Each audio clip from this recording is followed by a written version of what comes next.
കുടുംബ കോടതി വിഷയങ്ങളുമായി ബന്ധപ്പെട്ട് വരുന്ന പുതിയൊരു വീഡിയോയിലേക്ക് എല്ലാവർക്കും സ്വാഗതം. വീഡിയോ കാണുന്ന ആർക്കെങ്കിലും കുടുംബ കോടതി വിഷയങ്ങളുമായി ബന്ധപ്പെട്ട് എന്തെങ്കിലും സംശയങ്ങളുണ്ടെങ്കിൽ കോൺടാക്ട് ചെയ്യാം. WhatsApp number +91 79 94 97 14 19. ഒരു വട്ടം വിളിക്കാനുള്ള കൺസൾട്ടേഷൻ ഫീസ് 500 രൂപ ഗൂഗിൾ പേ ചെയ്യാം. ഇന്നത്തെ വീഡിയോയിൽ നമ്മൾ ഡിസ്കസ് ചെയ്യാനായിട്ട് പോകുന്നത് അഡൾട്ടറി അല്ലെങ്കിൽ അവിഹിതം എന്ന് പറയുന്ന ടേമുമായി ബന്ധപ്പെട്ടുകൊണ്ട് 17 ജനുവരി 2025 വന്നിട്ടുള്ള ഒരു വളരെ ഇൻട്രസ്റ്റിംഗ് ആയിട്ടുള്ള അല്ലെങ്കിൽ ലേറ്റസ്റ്റ് ആയിട്ടുള്ള ഒരു കോടതി വിധിയെ കുറിച്ചിട്ടാണ് നമ്മൾ ഡിസ്കസ് ചെയ്യുവാനായിട്ട് പോകുന്നത്.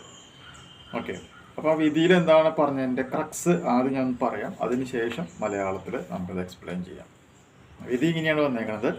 The court recently said that a wife's love and affection towards anyone other than her husband will not be considered adultery until she is in physical relation with the person എന്നാണ് പറഞ്ഞിട്ടുള്ളത്. നമുക്കറിയാം, പലപ്പോഴും കുടുംബ കോടതികളൊക്കെ case വരുമ്പോൾ ഏറ്റവും കൂടുതൽ നമ്മൾ ഉപയോഗിക്കുന്ന ഒരു കാര്യമാണ് ഭർത്താവ് പറയുന്ന പോയിന്റ്, ഭാര്യയ്ക്ക് വേറൊരു പുരുഷനുമായി ബന്ധമുണ്ട്, അവൾക്ക് അവിഹിതമാണ് എന്ന് പറയാറുണ്ട്. തിരിച്ചും ഭാര്യയും ഭർത്താവിനെതിരെയും എന്ത് പറയാറുണ്ട്, വേറെ സ്ത്രീകളുമായിട്ട് ബന്ധമുണ്ട്, അതുകൊണ്ട് ഭർത്താവിന് അഡൾട്ടറിയാണ്, ഡിവോഴ്സ് വേണമെന്ന് പറഞ്ഞുകൊണ്ടൊക്കെ വരാറുണ്ട്. അഡൾട്ടറി ഡിവോഴ്സ് കിട്ടാനായിട്ടുള്ള ഒരു ഗ്രൗണ്ടാണ് എന്നുള്ളതും നമുക്ക് അറിയാവുന്ന ഒരു പോയിന്റാണ്. എന്നാൽ ഈ ജനുവരി 2025 വന്നിട്ടുള്ള ഈ വിധിയിൽ പറയുന്ന പോയിന്റ് ഇതാണ്: ഒരു കല്യാണം കഴിഞ്ഞിട്ടുള്ള ഒരു സ്ത്രീക്ക് വേറെ ഭർത്താവല്ലാത്ത മറ്റൊരു പുരുഷനുമായിട്ട് സംസാരിക്കുന്നതിനോ ഫ്രണ്ട്ഷിപ്പ് കൂടുന്നതിനോ യാതൊരു വിധത്തിലുള്ള പ്രശ്നങ്ങളുമില്ല. അത് കണ്ട് ഭർത്താവ് ഒരിക്കലും അതിന് എന്തായാലും കാണാൻ പാടില്ല, അഡൾട്ടറി ആയിട്ട് കാണാൻ പാടില്ല. അഡൾട്ടറി ആയിട്ട് എപ്പോൾ മാത്രമേ കാണാൻ പറ്റുള്ളൂ, അവർ തമ്മിൽ ഏതെങ്കിലും തരത്തിലുള്ള ഒരു ഫിസിക്കൽ റിലേഷൻ എന്ന് പറഞ്ഞ കാര്യം മനസ്സിലായി എന്ന് വിചാരിക്കുന്നു. അങ്ങനെ ഒരു റിലേഷൻ ഉണ്ട് എന്ന് പ്രൂവ് ചെയ്യാനായിട്ട് ഭർത്താവിന് സാധിച്ചാൽ മാത്രമാണ് അതൊരു അഡൾട്ടറി ആയിട്ട് കണക്കാക്കുവാനായിട്ട് പറ്റുള്ളൂ എന്ന് പറയുന്നത്. അപ്പോൾ പോയിന്റ് ഫിസിക്കൽ റിലേഷനാണ്.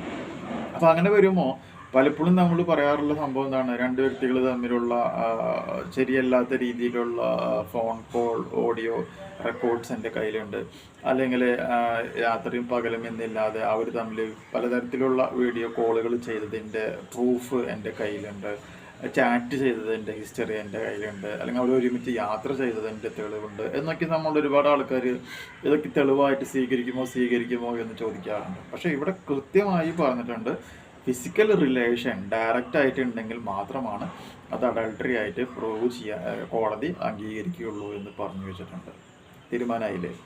ഇനി അടുത്ത പോയിന്റ് കൂടി നോക്കാം. So the judge rejected the husband's argument that because his wife love someone else he does not deserve to be boring എന്ന് പറഞ്ഞിട്ടുണ്ട്. അതുകൊണ്ട് തന്നെ ഭർത്താവ് പറഞ്ഞിട്ടുള്ള ആരോപണങ്ങളും മുഴുവനും കോടതി എന്ത് ചെയ്തു, തള്ളിക്കളയുകയാണ് ഉണ്ടായിട്ടുള്ളത്.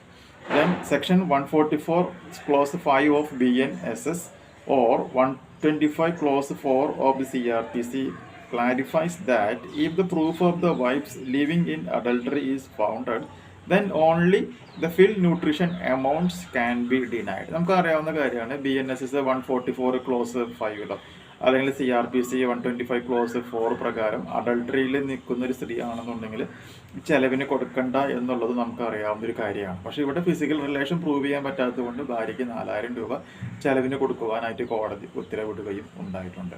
ഇനി ഇതിൻ്റെ ഒപ്പം തന്നെ പറയുന്ന മറ്റൊരു പോയിന്റാണ്, ഫിസിക്കൽ റിലേഷൻ ഉണ്ട് എന്നുള്ളതിന് പ്രൂഫ് കിട്ടിയെന്ന് വിചാരിക്കാം. ഞാൻ മുമ്പ് ഏതൊരു വീഡിയോയിൽ ചെയ്തിട്ടുള്ളതാണ്.